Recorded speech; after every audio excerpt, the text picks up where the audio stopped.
I do, have a little, rub out, so to speak, and write my ass off. So it's not necessarily either or. There's just been times where I noticed that one stopped me from doing the other. Mm-hmm. And that maybe that it's like a distraction from the creation process. Yeah. Like instead of creating, I'm using this energy as a sexual energy when really it was an energy that could have been used toward creating what I really want in my life. Yes, that feels true to me. And the same thing with running. And the same thing with athletics. Yeah. I find myself going out and realizing, like, oh, I'm not supposed to be running right now. I'm supposed to be riding. Because I'm thinking about riding. I'm running, but I'm thinking about what I want to be riding instead of sitting down riding. Right. Yeah. Yeah. I guess I find that with, like, cleaning the house or organizing. When I'm like, oh, I need to, like, do this thing. I need to create this, whatever. Should I clean the closet first? Right. So what if that's just the path of least resistance? Right? Meaning what do you mean? What's the path of least resistance? So creating is hard. Yeah. It's fucking brutal to create stuff. It's not, people don't create things, or they don't come home from work and break all their art supplies because it's not easy. It's not easy to allow yourself to be creative. It is, I think it's a process, and it gets easier the more you do it, like all things. Mm-hmm. But I think organizing your closet is easier than sitting down and creating something from scratch and allowing yourself to be vulnerable enough. Yeah. Yeah. Billy just got a whole bunch of snot down his throat. And so he had to go spit it out. It's from swimming. I swam a long time today. It's like I get this weird stuff built up in like in his sinuses. Yeah, but really anyway, what I was saying was there's a certain level of like vulnerability that comes with creating. And I think even if it's just sitting here and writing your own little shitty poem, there's a certain level of, and I think people, when they don't like to be vulnerable. We like to feel like we're in control. So if I go clean out my closet, super good at something. Yeah, if I go clean out my closet, it's easy. I'm in control right now. I'm organizing. If I go run, I'm doing something. Right, I'm doing something. If I go run, I can measure it. I can compare myself to it. Whatever, right? And I think when you're creating, it's really unfamiliar, and you don't know what's going to happen, and you don't know, how it's going to, what type of response it's going to create in you.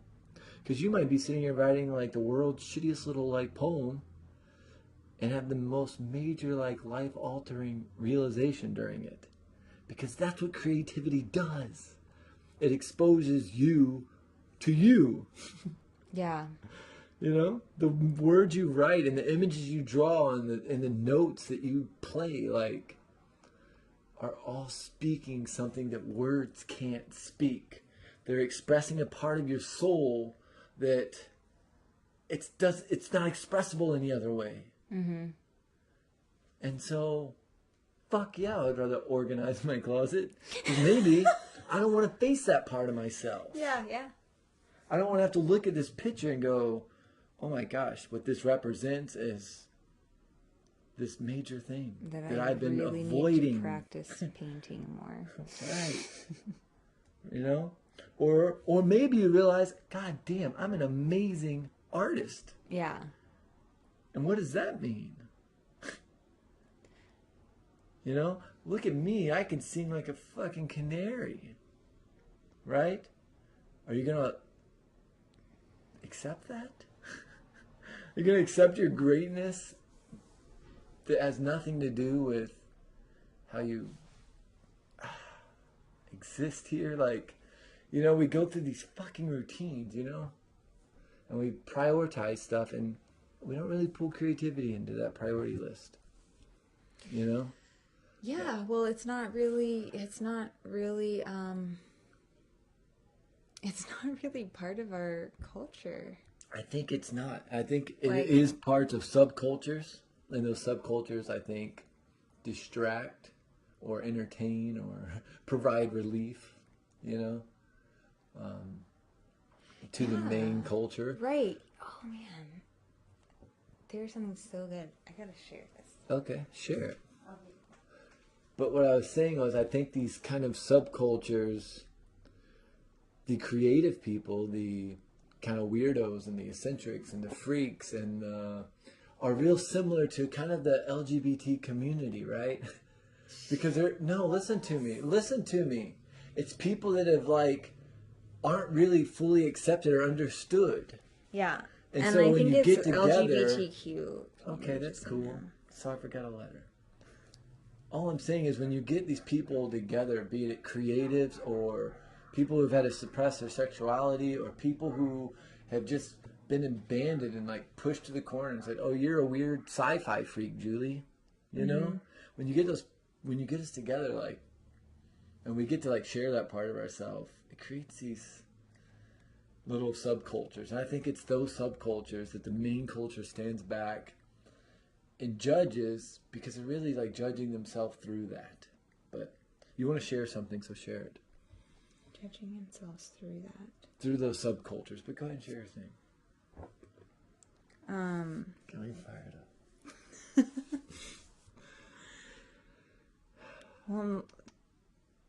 So I have this book, it's called The Joy of Drumming.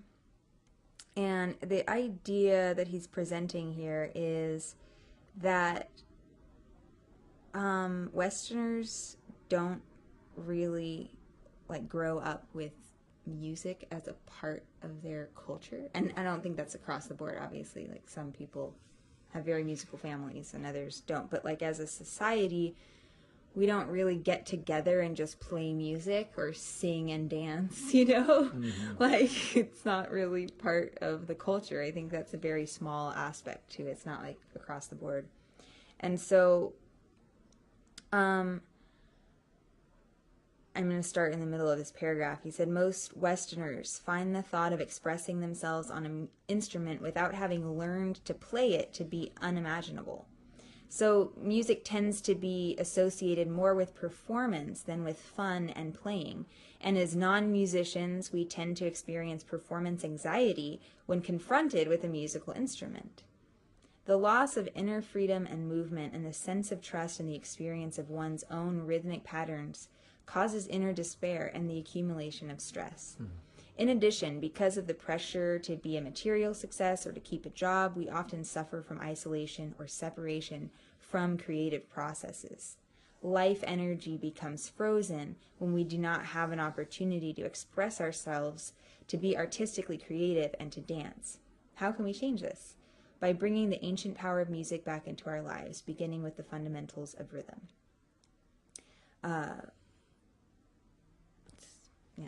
It's all about drumming after that, but I thought that was really interesting, because I experienced that as someone who, I learned music when I was a kid, but didn't really keep it up, you know what I'm saying? And I certainly didn't really ever learn very well how to play with groups, so it can be really intimidating. It's how many people want to.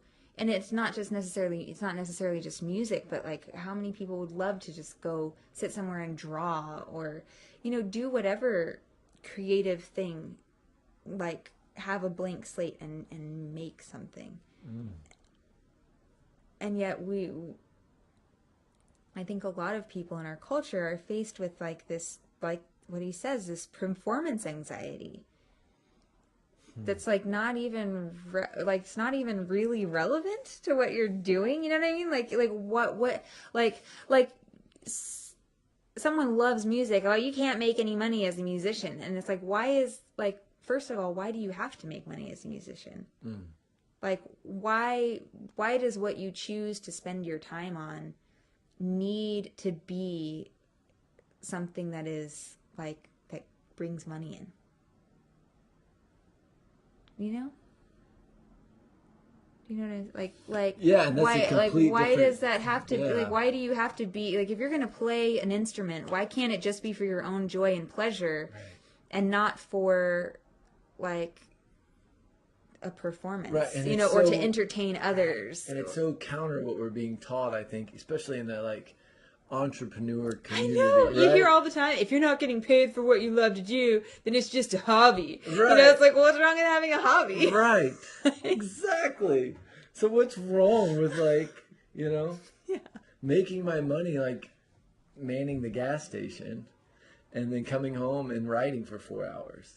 Like, why is that such a low thing that you're not a real writer because you don't get paid to do it? Or you're not a real artist or musician because no one's paying you.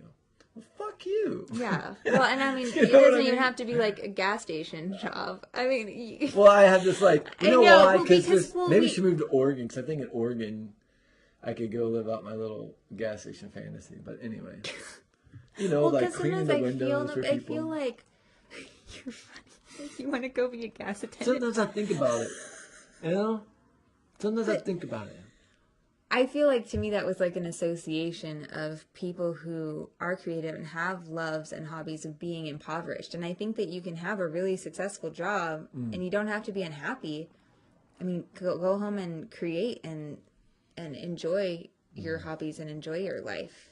It doesn't have to, you know what I'm saying? I do know. I think sometimes there's a poverty association with being a creative in general. And I think that we're all creatives. The level that we express our creativity, I think, is more like the question, right, or the comparison, because I think we're all creative beings. Well, and I would say similarly, we're all intuitive beings, right? How many of us, like, really follow our intuition and, like, trust it, and, you know? Same thing as with our creativity. I would agree with you and say that we are all creative, but, you know, are we allowing ourselves to express our creativity through that thing that we're drawn to do, you know? That creative practice, whatever that is. Yeah, and I mean, I think it really does spill over into sex and intimacy and relationship. Oh, I mean, like, yes. Like, how do you choose to express yourself? And maybe there are times when, I know for me, like, I've been embarrassed to try certain things, or to just simply, like, act out the way that I'm feeling inside. How much more freeing it is as I've allowed myself to become more creative, to be more vulnerable with myself, playing music or singing or making jewelry. And how that definitely, I feel, has a correlation with my own relationship to myself and my relationship with you, as far as... Right, and I think, because I believe the more you're having, like, healthy sex, because there's been times in my life where I had a lot of sex, and it wasn't really a healthy situation. But the more you're, like, having, like, healthy sexual relations, and the more you're being creative, what I experience is an increase in confidence. Like, I feel less inwardly focused in, like, this weird, like, everyone's judging me way. I feel more outwardly focused on, like, man, I just love being alive. Life is good. Look at all this shit that's around me, you know? And it's like there's a certain level of confidence that comes from, you know, more sex and more creativity. And that, I believe that's just because you start becoming more intimate, and you start, I don't know, it's like you become more intimate with yourself and with others and with non-physical things. And it's like you start really reprioritizing things. So now it's like, instead of walking out of the house and being like, oh, I hope no one judges my shorts, you just, like, I like these fucking shorts and this shirt. I'm just going to put them on together and just go roll, because I got bigger things I'm attached to now. You know? It's like creativity and, like, healthy sex and intimacy and all these things, I think they take a small mind and they just rip it open. and they just like go, no, let me show you how big your mind really is.